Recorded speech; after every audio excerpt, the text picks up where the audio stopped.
In the world of luxury air travel, appearances can be deceiving, and assumptions can lead to embarrassment. This story of mistaken identity begins on a sunny afternoon at JFK International Airport, where first-class passengers for Transglobal Airlines Flight 237 to Los Angeles were beginning to board. Among them was a young woman dressed in simple jeans, a plain white t-shirt, and sneakers, carrying nothing but a worn leather backpack.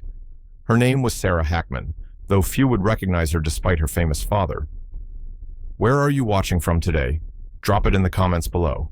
The exclusive first-class lounge of Transglobal Airlines was a sanctuary of luxury, filled with the subtle scent of sandalwood and the gentle murmur of important conversations. Crystal glasses clinked, and premium champagne flowed freely as business executives and celebrities waited for their flight announcements. In one corner sat Sarah Hackman, quietly observing the scene around her. Her understated appearance contrasted sharply with the designer outfits and expensive accessories adorning most passengers in the lounge. Sarah had deliberately chosen to dress down today. As the majority shareholder and owner of Transglobal Airlines, she occasionally liked to travel incognito, experiencing her company's service as an ordinary passenger would. It was something her father, the legendary actor Gene Hackman, had taught her, to never lose touch with reality despite their privileged position. "Always remember what it feels like to be treated like everyone else," he would say, a philosophy that had shaped Sarah's approach to running her business empire. The call for first-class boarding came over the speaker system, and Sarah gathered her few belongings, making her way toward the gate. The other first-class passengers formed a line, many of them casting curious glances at the casually dressed young woman who seemed out of place among them. A middle-aged businessman in an immaculate Italian suit checked his Rolex impatiently, while a famous fashion designer clutched her crocodile handbag, both wondering about this anomaly in their exclusive world. Jessica Reynolds had been working as a first-class flight attendant for Transglobal Airlines for 5 years. She prided herself on recognizing important passengers and ensuring they received impeccable service. Today, she stood at the entrance to the first-class cabin, greeting passengers with a practiced smile as they boarded. Her crisp uniform and perfect makeup reflected the airline's commitment to luxury and professionalism. "Good afternoon. Welcome aboard Transglobal's premium first-class service." Jessica greeted each passenger warmly, checking their boarding passes with efficiency. When Sarah approached, Jessica's smile faltered slightly. She looked at the young woman's casual attire with barely concealed surprise, then glanced down at the boarding pass Sarah handed her. "I'm sorry, miss, but this is the first-class boarding area," Jessica said with a condescending smile. "Economy class boards from the rear entrance." Sarah looked at Jessica with calm eyes. "Yes, I know. My ticket is for first class, seat 2A. She pointed to the boarding pass in Jessica's hand, where the seat assignment was clearly printed. Jessica examined the boarding pass skeptically. "There must be some mistake. Let me double-check this." Her fingers tapped rapidly on her tablet. "Your name is Sarah Hackman?" The name didn't register any significance to her. "That's correct," Sarah replied simply. The businessman behind Sarah sighed audibly. "Some of us have connections to make," he muttered, checking his watch again. Jessica's expression hardened. "Miss Hackman, our first-class cabin is reserved for our premium customers. I'm not sure how you obtained this ticket, but—" "I assure you, my ticket is valid," Sarah interrupted calmly. "I'd like to board now, please." Jessica hesitated, looking Sarah up and down once more. "May I see some identification, please?" The request was not standard procedure for passengers with valid boarding passes, and everyone in line knew it. A few people began to whisper among themselves. Sarah reached into her backpack and produced her driver's license. Jessica took it, comparing the photo to Sarah's face. "I still think there's been some misunderstanding," Jessica insisted. "First-class tickets are quite expensive." "I'm aware of the cost," Sarah replied, her voice still even. By now, other flight attendants had noticed the commotion. Marcus Chen, the chief purser for the flight, approached with concern. "Is there a problem, Jessica?" Jessica lowered her voice, but not enough to prevent others from hearing. "This person claims to have a first-class ticket. I think she's in the wrong place." Marcus glanced at Sarah, then at the boarding pass and ID in Jessica's hand. His eyes widened slightly, and he quickly composed his expression. "Jessica, may I speak with you for a moment?" He pulled her aside, whispering urgently into her ear. The color drained from Jessica's face as Marcus spoke. Her eyes darted back to Sarah, who stood waiting patiently, showing no sign of the irritation that would be natural in such a situation. Jessica returned to Sarah, her demeanor completely transformed. "Ms. Hackman, I sincerely apologize for the misunderstanding. Please allow me to escort you personally to your seat." The whispers among the waiting passengers grew louder. The businessman who had complained earlier leaned toward the fashion designer. "Who is she?" he asked. "I have no idea," the designer replied, watching curiously as Jessica now treated Sarah with extreme deference. As Jessica led Sarah onto the plane, the flight attendant continued her profuse apologies. "Ms. Hackman, I truly had no idea. If there's anything at all I can do to make your flight more comfortable..." Sarah smiled genuinely for the first time. "Just treat all your passengers with the same respect, regardless of how they're dressed or who you think they might be. That's all I ask." Jessica nodded, embarrassment flooding her face as the realization continued to sink in. She had just tried to deny boarding to the daughter of Gene Hackman, the majority owner of the entire airline. What made it worse was that Sarah was known throughout the corporate offices as a fair and understanding leader who valued every employee. And Jessica had just failed the unintentional test that Sarah had never intended to set. Meanwhile, in the first-class cabin, passengers were settling into their luxurious seats, still wondering about the mysterious young woman who had caused such a stir at boarding. They had no idea that the simple act of judging someone by their appearance was about to unfold into a story that would teach them all a valuable lesson about assumptions, respect, and the true nature of class that has nothing to do with wealth or status. The gentle hum of the aircraft engines provided a soothing backdrop as the first-class cabin prepared for departure. Sarah Hackman sat quietly in seat 2A, gazing out the window at the bustling tarmac below. Her father's words echoed in her mind. "Always watch people when they don't know they're being watched. That's when you see their true character." It was advice that had served her well as both an heiress and a business leader. Jessica Reynolds moved through the cabin with practiced efficiency, offering pre-flight champagne to the passengers. When she reached Sarah's seat, her hands trembled slightly as she poured. "Ms. Hackman, would you prefer champagne or perhaps something else? We have a selection of fresh juices, specialty coffees, or mineral water," Jessica offered, her voice overly solicitous. "Just water, please," Sarah replied with a small smile. She could sense the flight attendant's discomfort and wanted to ease it, but knew this was a valuable learning moment. Across the aisle, Bradley Wilson, the impatient businessman who had been behind Sarah in line, observed the interaction with growing curiosity. He leaned slightly toward Sarah after Jessica moved on. "I couldn't help but notice all the fuss earlier," he said. "You must be someone important." Sarah turned to him with a measured gaze. "I'm just a passenger, like you." Bradley chuckled. "No one gets that kind of turnaround treatment for nothing. You must be a celebrity's kid or something." "My father is Gene Hackman," Sarah admitted quietly, seeing no reason to lie. Bradley's eyebrows shot up. "The actor? Wow, but that doesn't explain why the crew is practically falling over themselves for you now." Sarah simply smiled and returned to looking out the window. Bradley's curiosity remained unsatisfied, but the flight attendant's reappearance interrupted further questions. Jessica was now addressing the cabin regarding safety procedures when her supervisor, Marcus Chen, appeared at her side. He whispered something in her ear, and her face paled noticeably. She glanced at Sarah, then quickly composed herself and continued with the demonstration. In the galley, the flight crew spoke in hushed tones. "Do you have any idea who she is?" asked one of the junior attendants. "I've heard the name Hackman, but I can't place her." "She's not just Gene Hackman's daughter," Marcus explained quietly. "Sarah Hackman is the principal owner of Transglobal Airlines. She inherited her mother's shares 7 years ago and has expanded the company exponentially since then.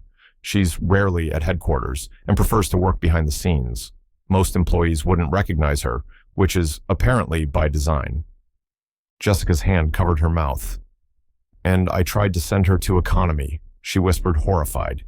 "Exactly," Marcus replied. And from what I hear, she occasionally travels incognito to experience the airline's service firsthand. You probably weren't the first to make this mistake, but let's make sure you're the last. Back in the cabin, as the plane reached cruising altitude, the atmosphere among the first-class passengers had subtly changed. Word had spread about Sarah's identity, passing from one passenger to another in discreet whispers. Now, many cast surreptitious glances her way, reassessing the unassuming young woman. Bradley Wilson, never one to miss a networking opportunity, decided to press his advantage. So, Ms. Hackman, what brings you to Los Angeles? Business or pleasure? A bit of both, Sarah responded politely but without elaboration. Undeterred, Bradley continued. I'm heading to a technology conference myself. Wilson Enterprises, that's my company. We're unveiling a new software platform that's going to revolutionize supply chain management. Perhaps you've heard of us? I can't say that I have, Sarah admitted, observing how his expression flickered with disappointment. Well, we're more in the B2B space, but substantial, very substantial. Bradley straightened his tie. Your father, did he encourage you to go into the airline business? I would have thought film production would be more in keeping with the family tradition. Sarah's voice remained even. My mother's family founded Transglobal. The airline was her passion, not my father's. Bradley nodded, as if this confirmed something for him. Ah, inherited wealth. Well, nothing wrong with that. I built my company from the ground up myself, though. There's something to be said for being self-made. The condescension in his tone wasn't lost on Sarah, who had worked tirelessly to expand Transglobal, improving both its service standards and its employment practices despite inheriting a controlling interest. Her fingers tightened slightly around her water glass, but her expression remained neutral. Jessica approached with the lunch service, presenting the menu to Sarah first. Ms. Hackman, today's first-class selection was personally curated by Chef Marcel Renaud. We also have several off-menu options available for you. Sarah glanced at the menu. The regular selection looks wonderful, thank you. Jessica hesitated. Are you sure? The executive chef at headquarters mentioned you prefer plant-based options. We can prepare something special. The vegetarian option on the menu is perfect, Sarah assured her, but thank you for remembering. Jessica moved on to serve Bradley, who was clearly taking mental notes about how Sarah was being treated. I'll have the filet mignon, he announced, and perhaps you could tell me more about these off-menu options that seem reserved for special passengers. Jessica's smile became fixed. Sir, we strive to accommodate all our first-class passengers' preferences. The published menu offers our current selections. As lunch was served, the fashion designer seated nearby, Victoria Lamont, watched the interactions with shrewd eyes. Unlike Bradley, she recognized not just the power dynamics at play, but also the character revealed in how Sarah handled herself. Victoria had built her own fashion empire and could appreciate the quiet confidence that came from true accomplishment rather than mere position. When Victoria's assistant whispered urgently in her ear about Sarah's identity, Victoria nodded knowingly. She had suspected something along these lines. In the rarefied air of high-level business, one developed a sense for recognizing real influence even when it didn't announce itself with designer logos or ostentatious displays. Halfway through the meal, unexpected turbulence struck the aircraft. The plane dipped suddenly, causing drinks to slosh and passengers to gasp. Jessica, carrying a tray of desserts, lost her balance and stumbled forward. The tray tilted precariously, and a chocolate mousse slid off, landing directly in Sarah's lap. A horrified silence fell over the first-class cabin. Jessica stood frozen, her face a mask of mortification. Bradley Wilson couldn't help a small, satisfied smirk at this turn of events. Several passengers held their breath, expecting an executive meltdown. But Sarah simply reached for her napkin and began calmly dabbing at the chocolate stain spreading across her jeans. Well, she said with a gentle laugh, I suppose I picked the right day to dress casually. Jessica's face had turned ashen as she stared at the chocolate disaster in Sarah Hackman's lap. Ms. Hackman, I am so deeply sorry. Please let me help you. Her hands trembled as she grabbed extra napkins, mortified at having committed a second catastrophic error with the airline owner in the same flight. It's really not a problem, Sarah assured her, continuing to dab at the stain. Accidents happen. especially during turbulence. Bradley Wilson's satisfied smirk remained fixed on his face. Well, well, not exactly the VIP treatment one would expect, he commented just loudly enough for nearby passengers to hear. Though I suppose since you dressed for economy class, it's fitting you're getting that level of service. Several passengers shot disapproving glances his way, but Bradley seemed oblivious to how his remarks were being received. Victoria Lamont, the fashion designer, gave him a particularly withering look before turning to Sarah. I have some specialized wipes in my bag that might help with that chocolate, Victoria offered. They're designed for fabric emergencies on fashion shoots. Thank you, that's very kind, Sarah replied, genuinely appreciative. As Victoria handed over the specialty cleaning wipes, she introduced herself properly. Victoria Lamont, and I must say, what you've done with TransGlobal over the past few years is impressive. The expansion into sustainable aviation fuel alone has set new industry standards. Sarah looked up, pleasantly surprised. You follow the airline industry? Victoria smiled. I follow successful women in business. In my world, we need to pay attention to each other's victories. Jessica returned with a flight amenity kit and a pair of airline pajama pants. Ms. Hackman, perhaps you'd like to change. I can show you to the lavatory and take care of your jeans. Our first-class lavatories have a small steamer that might help. That's thoughtful of you, Jessica, Sarah said, standing up. But please, stop worrying. This really isn't a crisis. As Sarah followed Jessica to the lavatory, Bradley called out, maybe check her ticket again before letting her back in first class. He laughed at his own joke, but the sound died quickly as he realized no one else was joining in. Marcus Chen, who had overheard, approached Bradley's seat. Sir, I'd like to remind you that TransGlobal Airlines has a respectful environment policy for all passengers. Your comments are making others uncomfortable. Bradley waved dismissively. Just a bit of humor. Besides, if she really owns the airline, shouldn't she have tougher skin? Marcus kept his professional demeanor, though his eyes had hardened.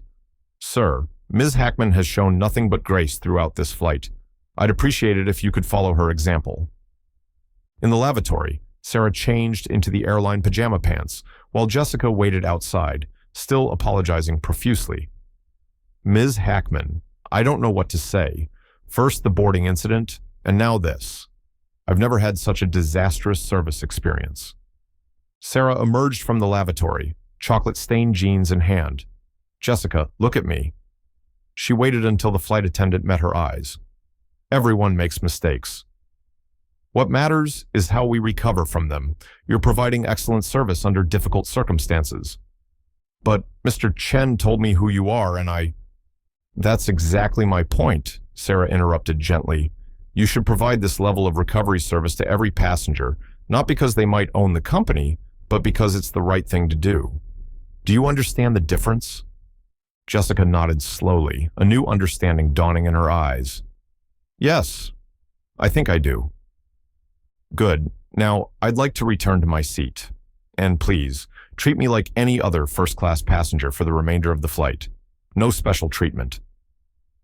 When Sarah returned to her seat in airline-branded pajama pants, Bradley couldn't resist another comment.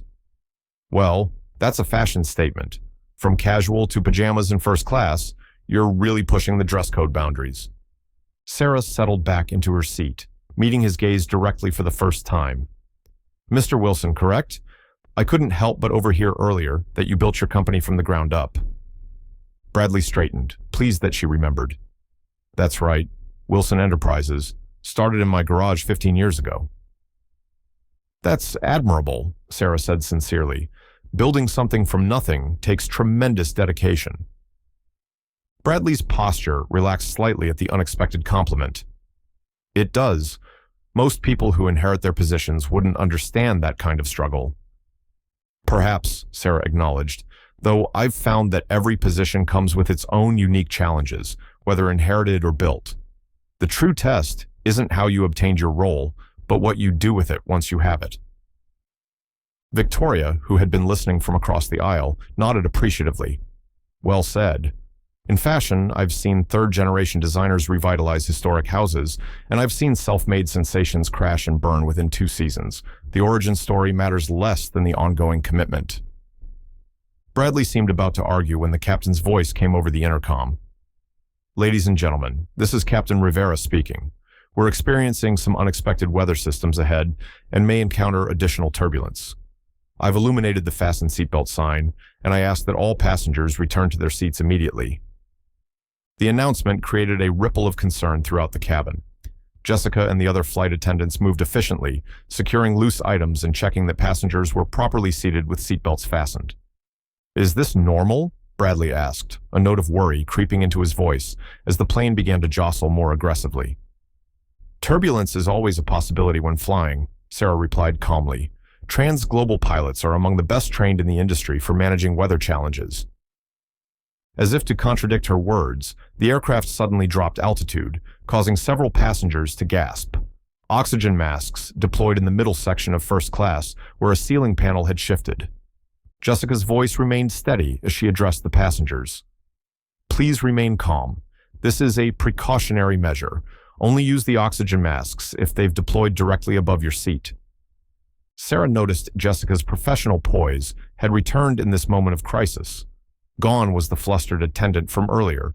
In her place stood a composed crew member, focused entirely on passenger safety.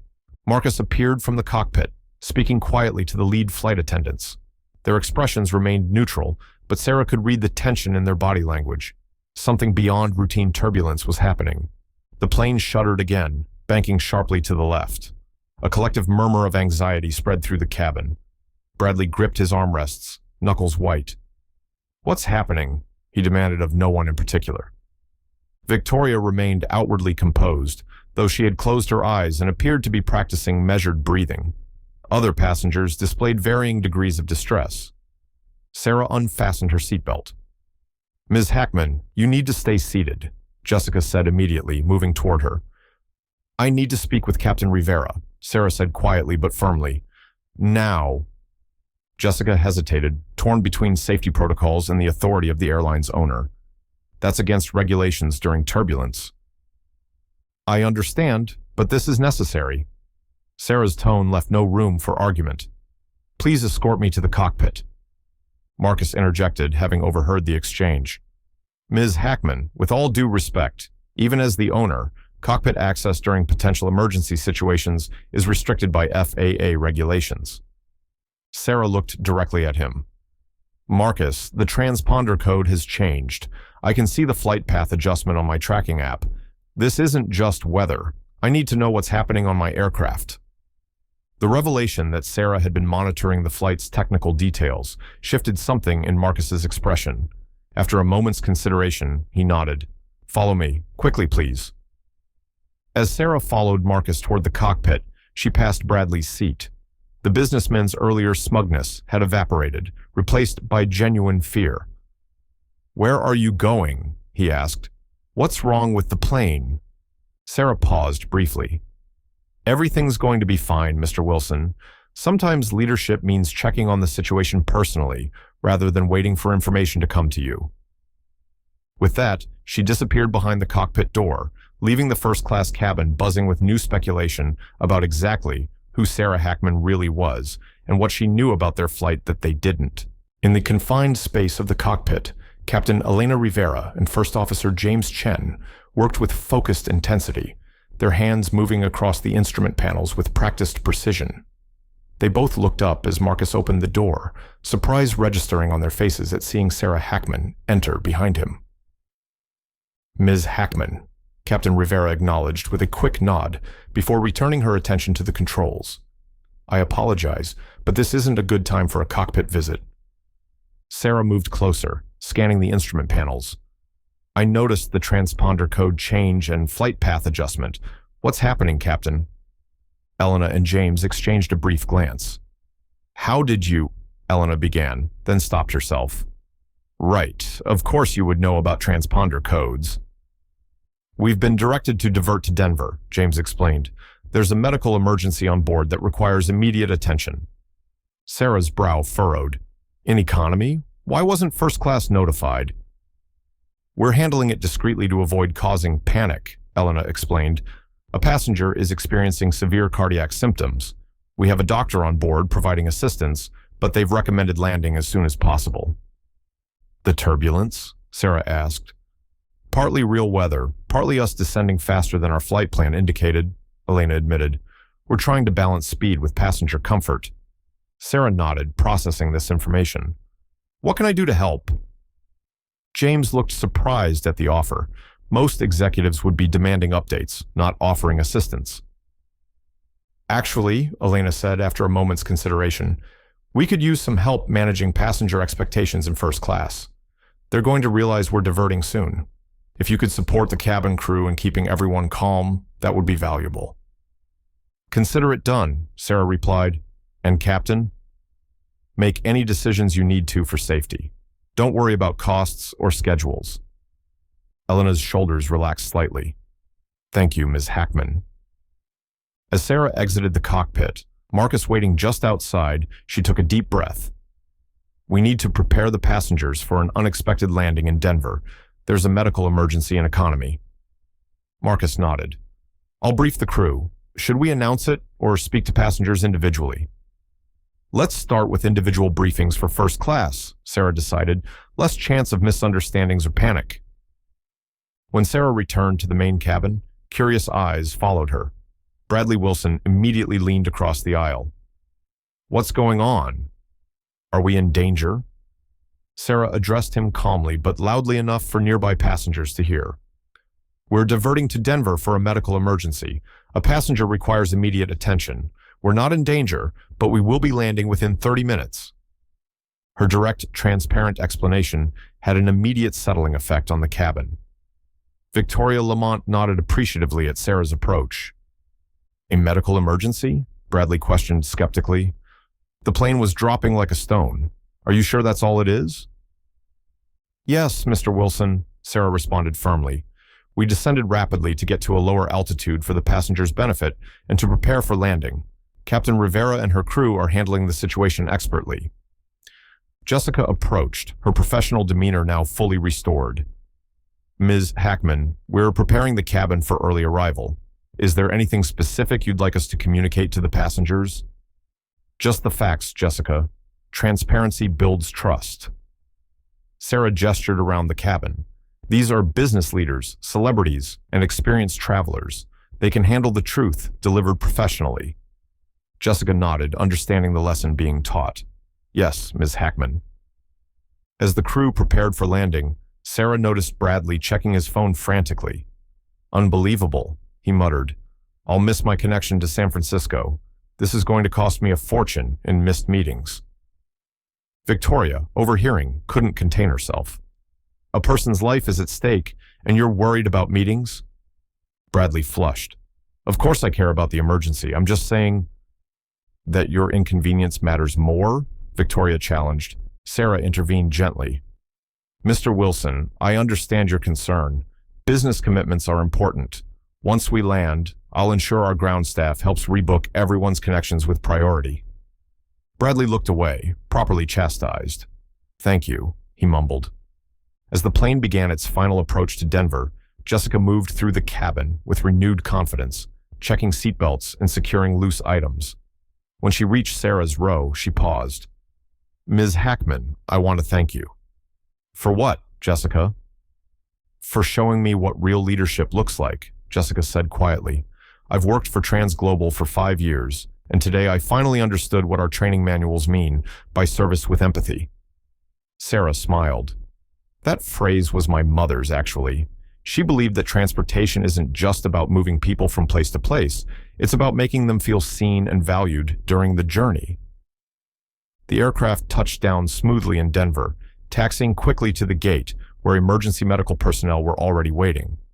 The first-class passengers watched through their windows as the medical team boarded efficiently.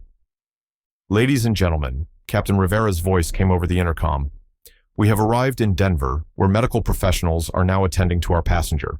We anticipate a ground delay of approximately 2 hours before continuing to Los Angeles. Our staff will assist with any connection adjustments needed. As the announcement concluded, Sarah noticed Jessica and Marcus conferring near the galley, occasionally glancing her way. After a moment, Jessica approached. Ms. Hackman, we've received word from headquarters.